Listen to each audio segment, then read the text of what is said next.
Alright guys, today we are gonna be reacting to making German Christmas dinner for 30 hungry friends. Let's jump in.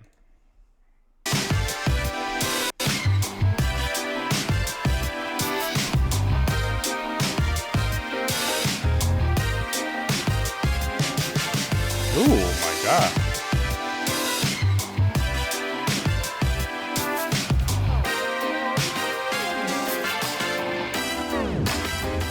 Hey friends, we are approaching Christmas, and for what is probably going to be the last upload of the year on this channel, we wanted to do something very special. And originally, When did you upload this video, bro? Oh, 3 years ago. I'm like, really?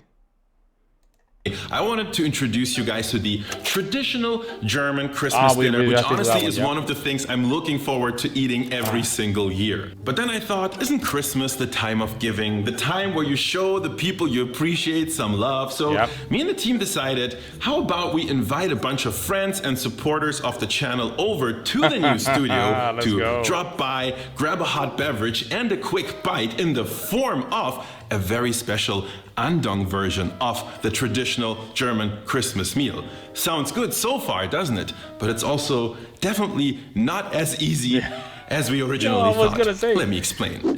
I was gonna say, every time that I cook on Christmas, it's always, you have to always just separate one day just to get the ingredients, and another day just to make sure you have enough plates and all stuff. It takes time, guys. It takes time. Started by making a list of all the guests who want to come over. We sent out invites, and turns out we have 35 people coming in 5 hours. Some of them are even vegan, so that makes things even more complicated. And overall, this is definitely a different ballgame than cooking for 3 or 4 friends at home, as you can imagine. That makes this an almost restaurant scale operation, which I have absolutely zero experience in. I have only cooked on the channel. Producer Grace, have you ever cooked in a professional kitchen? Never in my life. Have you ever had a traditional German Christmas dinner? Never in my life. Exactly, that's perfect.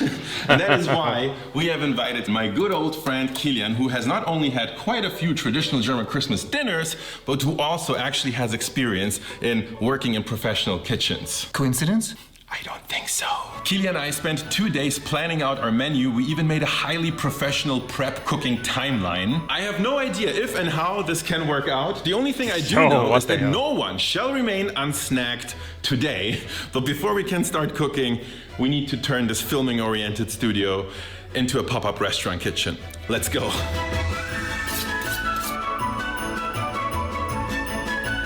Music stand and everything. What the hell?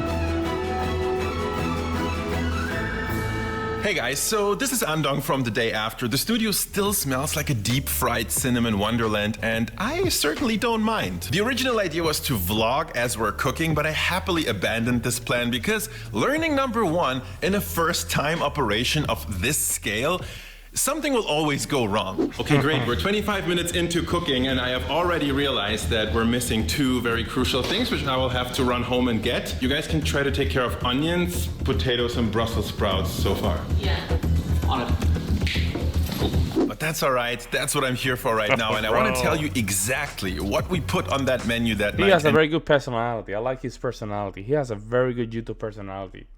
Yes, there's a lot of personalities in YouTube, right? And there's he's more like an influencer. He has a nice influencer vibe. So I think when it comes down to content like this, he's right there. He's right there. He's very good. And how we pulled off serving 30 people an unforgettable Christmas dinner. And I can give away one thing before we even start, which is teamwork makes the dream work. Yep. Oh! But first, let's quickly recap the traditional German Christmas meal. The main elements are roast goose or roast duck, sweet and sour red cabbage, and a fluffy, tender potato dumpling, usually topped with parsley butter. Doesn't sound all that complicated, does it? Well, watch this video and then judge for yourself. I want to walk you through our cooking workflow for that night, but I'm also going to share more detailed versions of the recipes below if I can anyway, so if you want to and you're interested, you can cook some of that menu at home. Alright, so we started everything off by slicing up about 2 kilos of onions and cooking them in oil. And you know the drill, don't forget to stir your onions this time for real. Because if you're not watching closely, they will go from caramelized to burnt in no time. But if you're patient, you will be rewarded with a mound of not just delicious oignon, but also a whole lot of super fragrant onion oil, which we used for a whole bunch of other dishes on that day's menu. Now, have you ever had German-style Rotkohl or Yo, that's very nice. I didn't think about that. Like using the oil from the onions to just cook for something else. I never.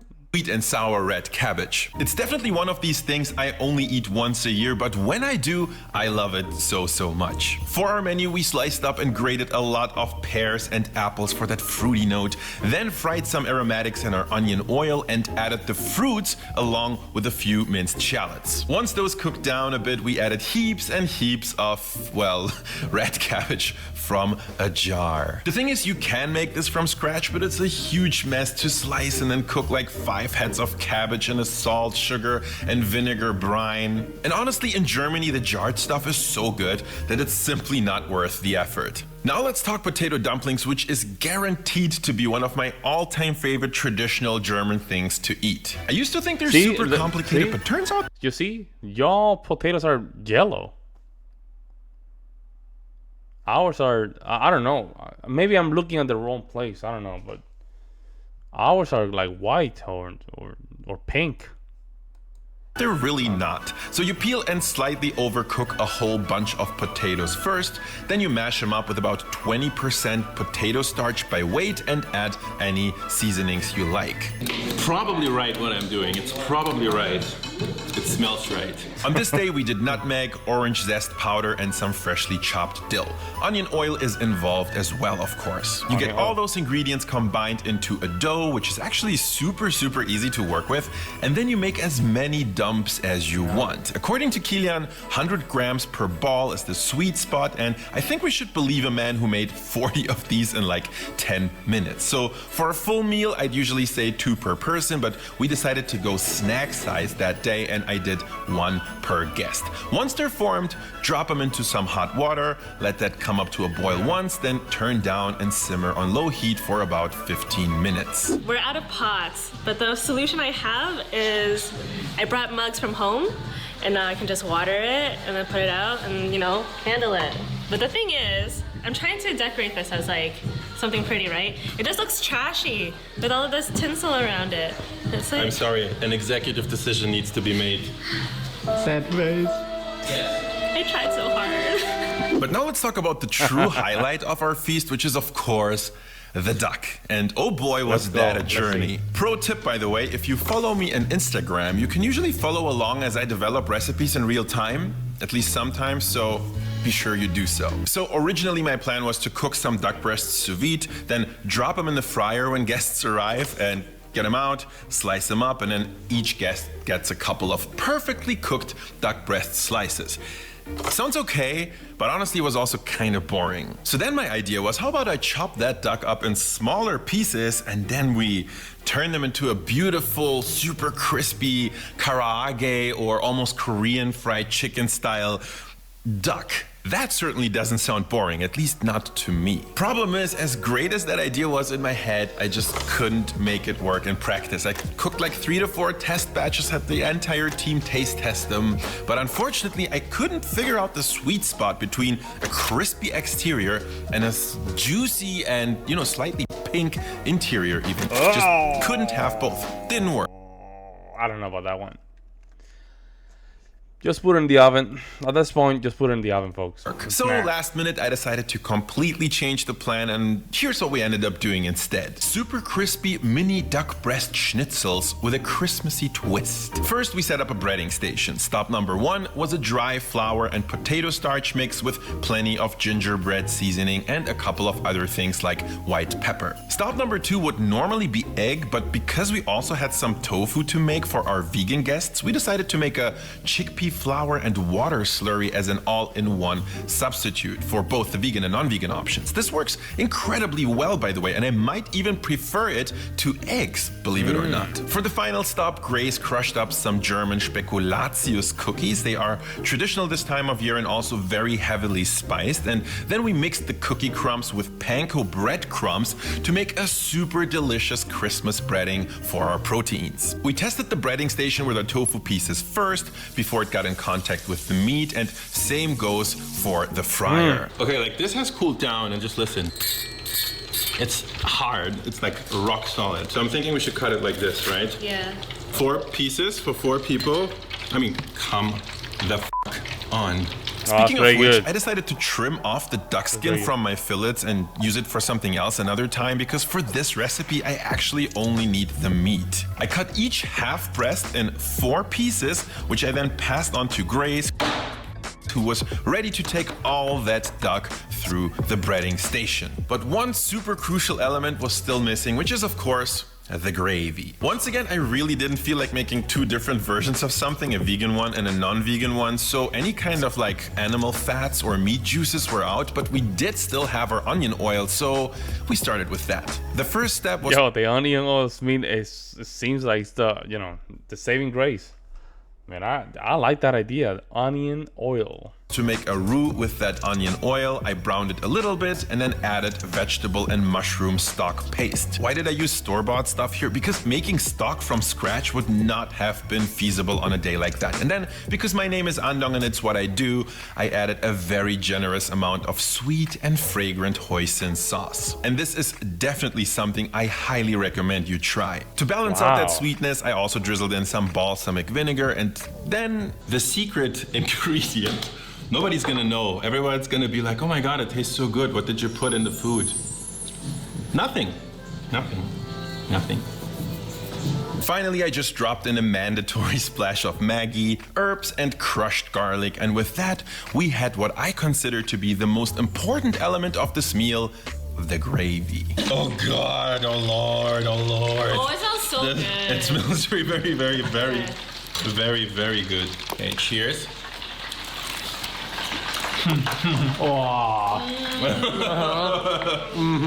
Now, you can't serve a lot of food without serving anything to drink. Man, they look like very good people, man. They look very good people. You know, they very nice people, right? Right, and for that, I pulled out one of my favorite hidden gems. Do you think this is enough cinnamon? Nah, nope. What I'm making here is a hot beverage inspired by a Korean drink called Sujeongwa, I believe. It's essentially a sweet cinnamon and ginger tea, which in Korea is normally served cold, but I decided to add a few extra spices as well as dried and cured smoked plums and make this a hot drink. I made a super strong, almost syrup-like mixture first, which you could simply top up with hot water that we had ready. My favorite part about this drink, though, is that you toast pine nuts and then just drop a few of them into the beverage, which is very unexpected in terms of both texture and flavor, but it's good. Now, there were also some smaller elements that we had to take care of in between of all the bigger elements. For example, we had to blanch and roast a couple of Brussels sprouts, or we had to chop up cilantro and parsley for a fancy compound butter. But honestly, the closer we got to call time, the more our chaos energy would take over this production.